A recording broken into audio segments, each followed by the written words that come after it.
Fabrice, je suis content de te voir. Thomas. On a tous les deux nos notes parce que c'est la première fois qu'on se fait ça sous ce format-là. Je t'ai demandé, et je suis ravi que tu viennes et que tu acceptes de me parler un petit peu de l'accompagnement du dirigeant. Et puis pour tous ceux qui vont voir ensuite la vidéo, je vais commencer par juste présenter, faire une petite introduction de ta personne. Ce que j'ai pu noter, pour faire ça rapidement, il y a 15 ans déjà, tu as créé ton cabinet sur de l'accompagnement, coaching professionnel, formation, conseil. Et puis, depuis 2016 déjà, tu as évolué au sein de l'EMCC, le European Mentoring and Coaching Council, tu apprécieras mon accent, en prenant des responsabilités de délégué régional, puis membre du conseil d'administration, en charge de la commission de formation. Et dernièrement, tu es devenu vice-président, toujours en charge de la communication et de la transversalité. Donc déjà, bravo pour tout ça. Génial. Je suis ravi. C'est justement avec toute cette culture d'accompagnement que tu as, ce background que tu as, que j'aimerais que tu viennes nous parler un petit peu de l'accompagnement dirigeant. Et je vais directement te poser une première question. Qu'est-ce que tu vois, toi, comme évolution dans cette approche qui, de mon point de vue, apparaît un petit peu comme encore tabou en France? Je ne suis pas référent de la commission formation, mais de la commission communication. Je suis responsable. J'ai dit formation, communication, oui, ok, merci. Voilà. Écoute, moi, ce que je considère aujourd'hui, je n'ai pas l'impression forcément que le coaching soit tabou en France. Je dirais surtout que ça dépend vraiment beaucoup du niveau de maturité managériale qu'il y a dans l'entreprise. Quand je parle de niveau de maturité managériale, ça peut être un patron qui va être vraiment résolument orienté le bien-être de ses salariés, ou alors un super DRH qui va vraiment avoir une vision orientée développement des compétences et qui va vraiment savoir pousser ça en fait dans les pratiques d'accompagnement. Et auquel cas, tu vas avoir une entreprise qui sera vraiment pro-coaching. Très souvent, ce sera vraiment une entreprise qui sera pro-coaching. Par contre, ce que je pense, c'est que malheureusement, il y a encore un certain nombre de cadres d'aujourd'hui, des cadres en tout cas dans ce que moi je connais, un cadre dirigeant, qui préfèrent encore se financer eux-mêmes leur propre coaching, très probablement parce qu'ils ont encore une forme de crainte que le coaching soit associé à une forme de faiblesse ou à un manque de confiance en soi ou d'assertivité. Voilà.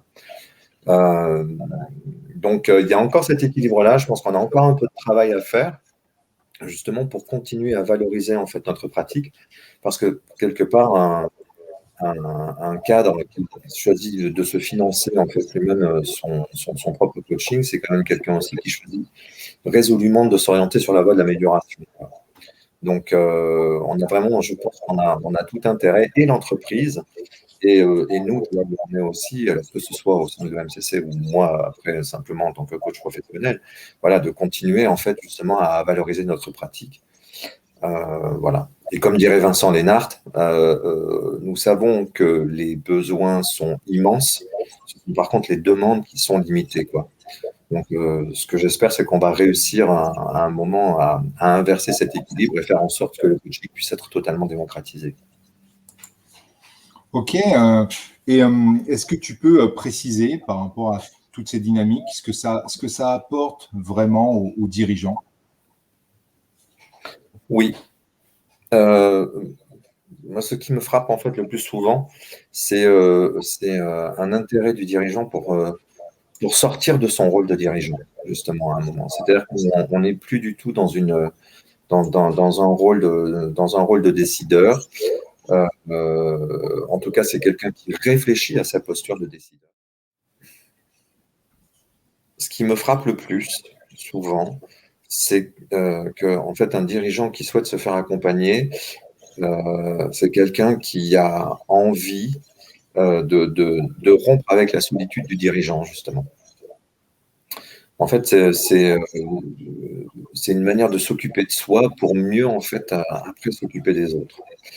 Je trouve que c'est aussi une manière de rester performant et finalement, quelle que soit la définition de cette performance, tu vois, que ce soit une performance émotionnelle, une performance intellectuelle, une performance physique aussi, parce que bon, il faut tenir le cap, parfois il faut tenir le stress, il faut aussi parfois résister à la pression des parties, de toutes les parties prenantes hein, qu'il peut y avoir, bien entendu, que ce soit des salariés, mais que ce soit aussi des institutions, l'URSSAF, les impôts, les clients. Et c'est un vrai moment, je trouve, pour un dirigeant, pour lui, pour pouvoir réfléchir à son écosystème. Tu vois, il y a aux différents équilibres de son écosystème. Et ça peut être trouver la bonne posture face à chacune des parties prenantes, tu vois, qu'il va pouvoir rencontrer dans une journée. Et puis en même temps, je trouve que parfois il y a aussi un vrai sujet sur le besoin d'être à l'aise avec la défense des intérêts de sa boîte et des intérêts de l'équipe. Et je dis quel que soit le résultat, quoi. Voilà. Ouais, tu me disais aussi avoir conscience de son influence sur toute la culture de l'entreprise et de la portée de ses décisions, de ses actes, etc. Ben oui, parce qu'en fait, on dit souvent en fait que une équipe, elle est portée, elle va être portée aussi par les décisions de son patron. Donc, plus un patron va être fédérateur, plus en fait il va avoir l'envie d'avancer, tu vois, je veux dire, et d'amener ses équipes. Et puis là, je reviens juste à l'idée quand il décide de travailler pour lui-même, c'est aussi quelqu'un qui a envie d'être écouté. Voilà. Mais qui a envie d'être écouté, pas obéi. Tu vois, c'est vraiment quelqu'un qui a envie d'être écouté. Voilà. Et donc, finalement, vraiment un moment de trouver un autre équilibre pendant un moment, une autre posture dans la relation avec quelqu'un qui n'a pas, pas d'enjeu avec lui, au moins pas d'enjeu d'entreprise avec lui. Voilà. Ouais, et alors, dans ces cas-là, la question, c'est dans quel cas? Dans quel cas on fait appel à l'accompagnement d'un dirigeant, quoi. Quand est-ce qu'on vient chercher l'accompagnement d'un dirigeant? Je pense que c'est aussi parfois le besoin de rester extérieur à ce qui se joue dans son équipe. C'est-à-dire que je trouve que souvent les dirigeants sont quand même assez conscients des jeux psychologiques qui existent, du poids d'une direction par rapport à une autre. Et en fait, alors, soit effectivement, ils en sont conscients, mais ils ont aussi besoin justement, tu vois, de garder en fait cette espèce de vision du jeu comme ça, un peu à l'extérieur, un peu comme un coach sportif qui a besoin de se mettre en fait dans les tribunes pour regarder ce qui se passe sur le terrain, quoi. Et dans cette dynamique-là, globale, qu'est-ce qui est difficile? Qu'est-ce qui peut être, en quoi le dirigeant il peut être réticent à aller vers ces dynamiques de coaching?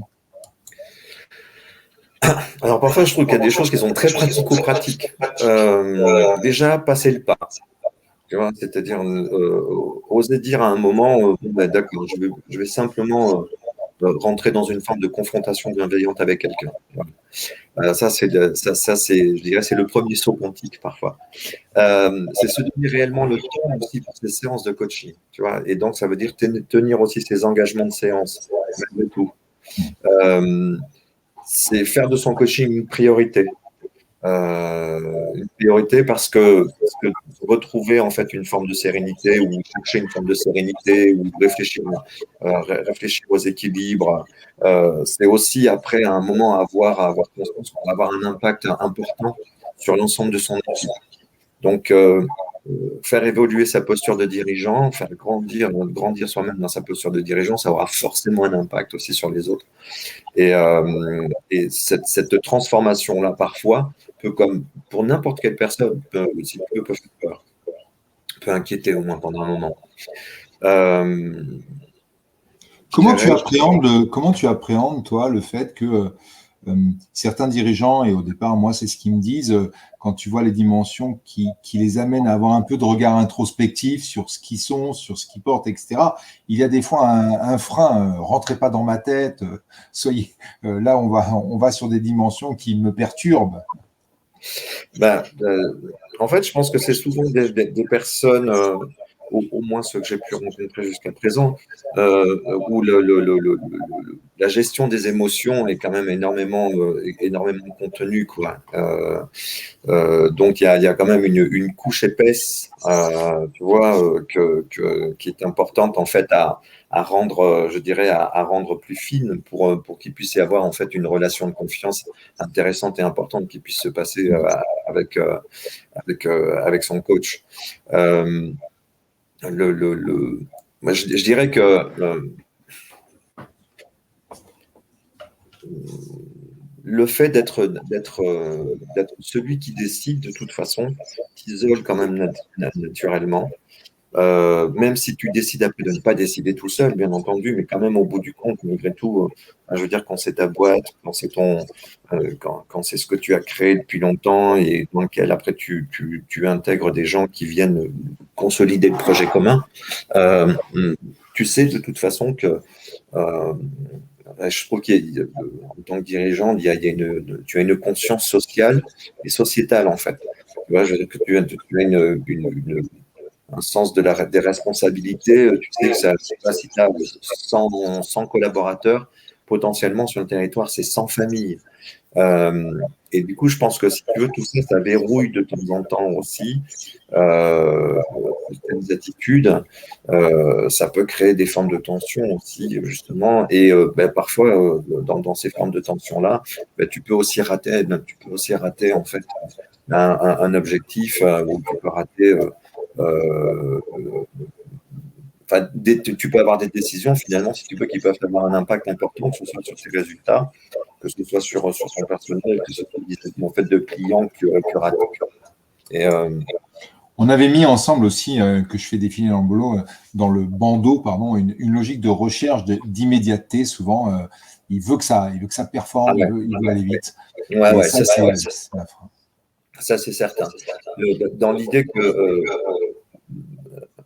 un coaching, surtout en fait, quand on cherche à, à, à réellement faire évoluer ses propres croyances, c'est-à-dire en fait détruire d'une certaine façon son schéma mental, c'est-à-dire tout ce qui t'a construit, tu vois, et qui a construit ta réussite.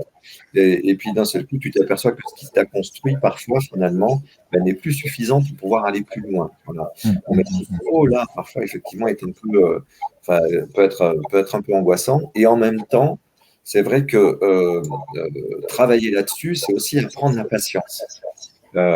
C'est accepter que tout n'amène pas à un résultat immédiat. C'est se donner le droit de se tromper.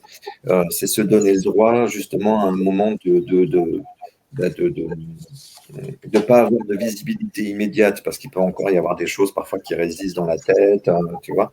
Et c'est tout notre travail, justement, à nous, de pouvoir aider et accompagner, justement, les managers, les dirigeants, à opérer ce saut, à opérer cette transformation et cette évolution, y compris de leur modèle mental, avec, tu vois, avec beaucoup plus de sérénité, quoi. Je dirais, ça change tout.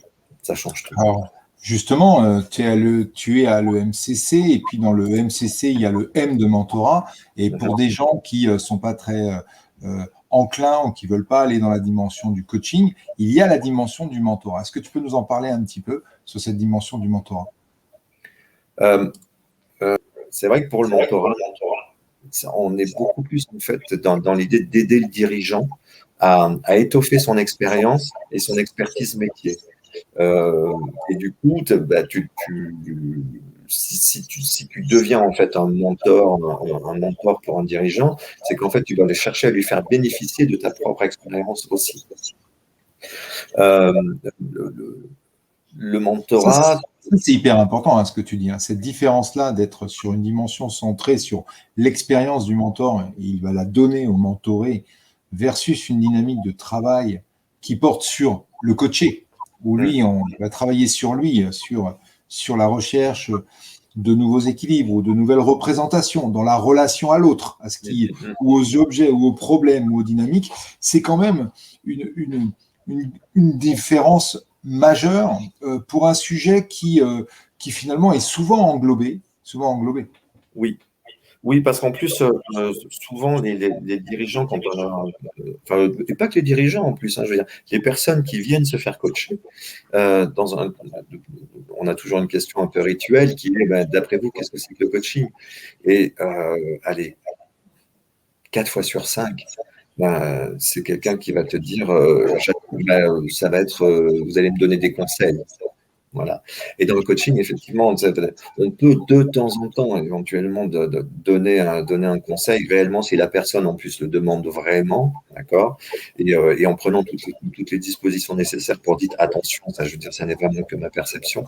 Alors que quand on est dans une forme quand on est dans le mentorat, on va plutôt chercher à faire bénéficier d'expérience, de son expérience, de son expertise professionnelle. Donc on n'est pas, on va pas du tout en fait activer les mêmes ressorts, et puis en plus même pour la personne qui cherche à bénéficier d'un mentorat, elle ne vient pas non plus chercher les mêmes choses. Là où par contre il y a un moment où c'est enfin, je dirais que le mentor il est souvent plus rassurant pour le dirigeant parce que a priori il n'est pas là pour challenger son client pour autre chose que réellement ce qui l'anime. On dit ce qui l'anime, tu vois, je veux dire, dans son métier ou dans ce vers quoi il veut aller et ce vers quoi en fait il veut se construire, ou il veut construire en fait son activité. Il y a une distance par rapport à ça où je viens te transmettre de façon rémunérée ou pas, mais une expérience, mais je n'ai pas d'intérêt dans ton business à toi. Oui. Je dirais que ça peut devenir intéressant, et là où souvent effectivement on croise les compétences entre un coach et un mentor, ou on peut croiser des compétences entre un coach et un mentor, c'est que je trouve qu'il est bien utile en fait au mentor d'avoir quelques connaissances quelques connaissances par exemple d'outils de coaching ou de pratiques de coaching pour mieux accompagner son mentoré. Je pense par exemple à l'aide à la décision, je pense au respect de ses choix. Je pense à l'idée de pouvoir respecter son tempo d'apprentissage, parce qu'on n'est pas du tout tous égaux devant l'apprentissage. On n'est pas tous égaux. On n'a pas tous forcément les mêmes envies ou les mêmes motivations. On apprend en fait aux gens à se passer de nous. Voilà. Souvent, c'est Gabriel Hans qui dit ça. Je partage plutôt bien d'ailleurs cette idée que on travaille en coaching, en fait, on apprend en fait aux gens à être totalement autonomes, tu vois, je veux dire, et à être en plein accord avec eux-mêmes, je veux dire, dans les nouvelles décisions qu'ils prennent, tu vois, je veux dire, dans la nouvelle posture, en fait, qu'ils décident d'habiter, d'incarner.